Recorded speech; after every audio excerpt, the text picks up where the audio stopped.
del día de hoy. Algo les estuvimos anticipando por Instagram si nos siguen. Si no, bueno, ahora se van a enterar. Voy a estar hablando de una de las mujeres más emblemáticas de lo que es la historia del rock, del rhythm and blues, del soul, del jazz a nivel mundial. Una mujer negra, bisexual, líder del movimiento de los derechos civiles por los afroamericanos, en un mundo dominado por hombres blancos heterosexuales. De la persona que estoy hablando es ni más ni menos que de Nina Simone o Nina Simone, como todos la deben conocer. Iban a ser con el nombre de Eunice Kathleen Waymon el 21 de febrero de 1933. Esto fue en Tryon, Carolina del Norte, en un pequeño pueblo en Carolina del Norte, y va a fallecer, después les voy a contar un poquitito, el 21 de abril del 2003 a la edad de 70 años. Su nacimiento real como artista fue en el Midtown Bar del Pacific Avenue en Atlantic City, Nueva Jersey, a sus 21 años.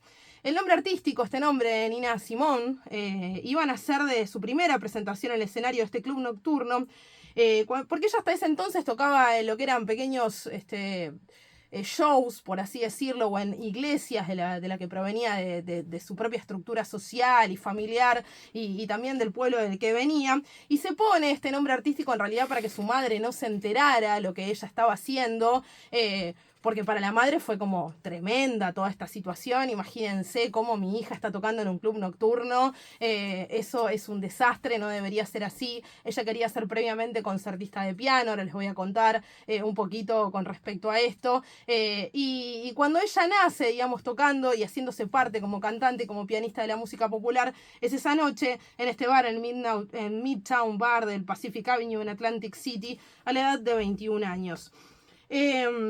Nina Simone, como dije hasta recién, no solo era una intérprete excepcional, una pianista visceral, talentosa, con presencia escénica, única, sino también que era una mujer, como dije en lo que era al principio, bisexual, negra, líder del movimiento por los derechos civiles de los afroamericanos, en un mundo dominado por hombres blancos heterosexuales. Iba a escribir temas como For Woman, To Be Young y Gifted and Black, que se convirtieron en himnos de la lucha por los derechos civiles.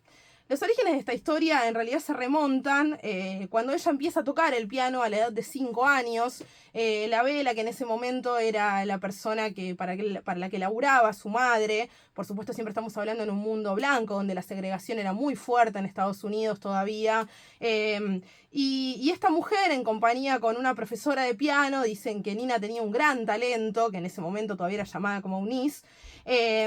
Y deciden empezar a pagarle las clases de piano con esta profesora que para ella le da un comienzo muy grande en todo lo que es este mundo, le ayuda un montón a aprender, pero también le muestra esta diferencia de lo que era el mundo blanco con respecto a lo que era su realidad en una época donde todavía la segregación, como dije hasta recién, era fuertísima.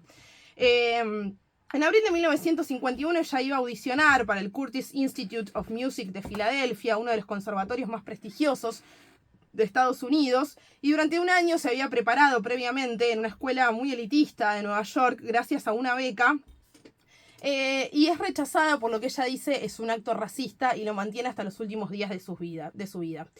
Según el instituto, por supuesto, esto no fue así. Ellos dicen que ellos sí tenían registros de alumnos negros, por ejemplo, Blanche H. Barton Lyles, es la primera concertista negra de piano que se gradúa en 1954, más o menos para la misma época que audiciona Simone, y lo que dicen es que en realidad la escuela es muy elitista. Cabe aclarar que esta escuela de piano o esta escuela, sí, obviamente para recibirse de concertista, es una escuela gratuita donde se dan becas para la persona que quiere entrar a estudiar, por eso es tan difícil entrar. ¿Y por qué digo esto y por qué lo remarco? Porque en Estados Unidos la educación terciaria y universitaria es toda privada y la mayoría de las familias allá tienen que ahorrar durante toda su vida para mandar a sus hijos, salvo que vengan de una posición económica muy alta, o los mismos estudiantes se endeudan durante años con créditos bancarios para poder bancar la educación universitaria y poderse recibir de algún tipo de título terciario.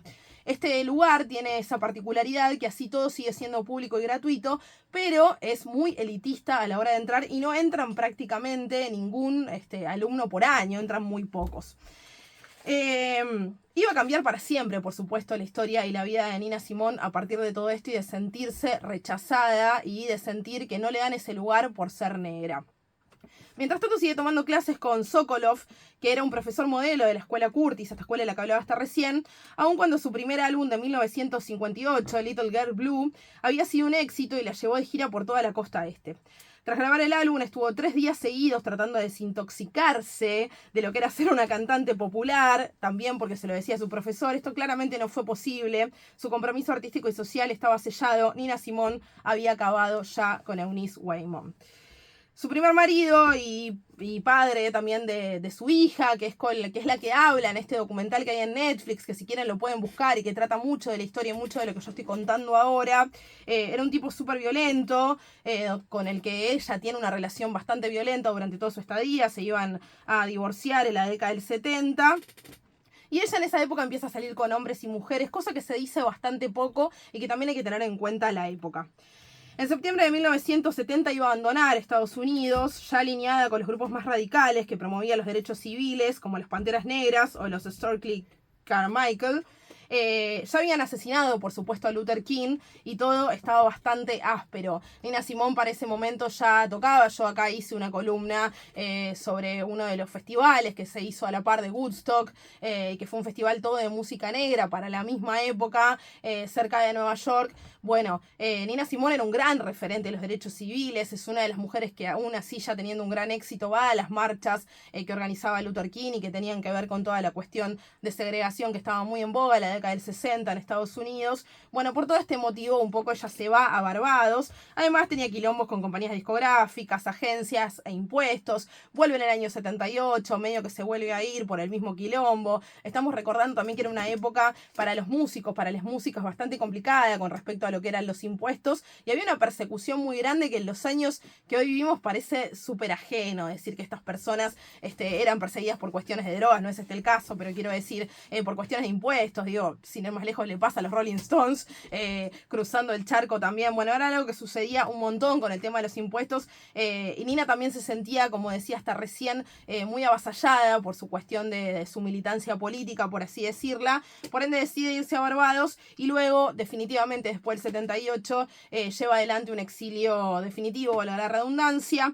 Iba a vivir en Londres, en Suiza, en Holanda y se iba a establecer finalmente en Francia en 1992.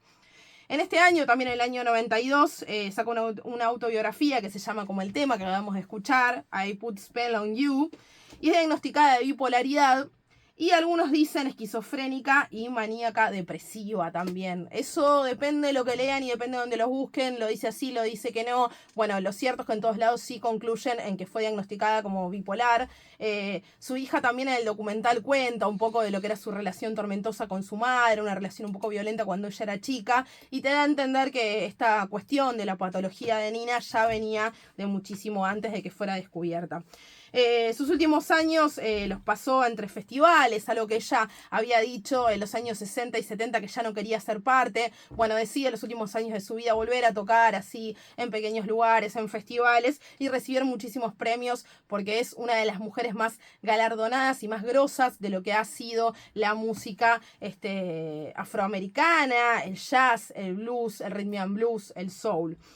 Iba a morir en 2003, como dije hasta hace un ratito, mientras dormía en una ciudad balnearia cercana a Marsella a la edad de 70 años y en el año 2018, post-mortem, era ingresada al Salón de la Fama del Rock and Roll. Nina Simone, o Nina Simone, como la conocemos acá en el habla hispana, como decía hasta recién, fue una mujer que no solamente ha sido una artista absolutamente virtuosa y terriblemente grosa, y todo lo que escuchen de ella tiene una calidad no solamente vocal y a nivel sonoro, sino también de mucha entrega. Su voz llega hasta las fibras más íntimas de quienes la escuchamos, sino que también fue parte de un movimiento en el cual fue bastante disruptivo para la época y decidió tomar cartas en el asunto cuando podría haber sido una más. Sin embargo, decidió ponerse las banderas de soy negra, soy bisexual, soy líder del movimiento por los derechos civiles de los afroamericanos en un mundo dominado por hombres blancos heterosexuales. Esta frase la nombré varias veces, pero me parece que no es menor volver a nombrarla. Si les interesa saber sobre su historia, hay muchísimo material en internet y también está este gran documental en Netflix que lo pueden buscar si usan la plataforma. Obviamente es de ellos, no pueden verlo en otro lado, pues es un documental de Netflix, pero está el documental sobre la vida de Nina Simone. Lo buscan así, tiene un nombre más largo que ahora acá no me lo anoté y estoy sin tiempo, pero buscan directamente Nina Simone o Nina Simone y pueden encontrar un montón de su vida y un montón de su música también en todo lo que es obviamente Spotify y todas las plataformas hoy en día. Pueden escuchar y vivir y vibrar con esta gran mujer negra que nos ha dejado la música. Bueno, es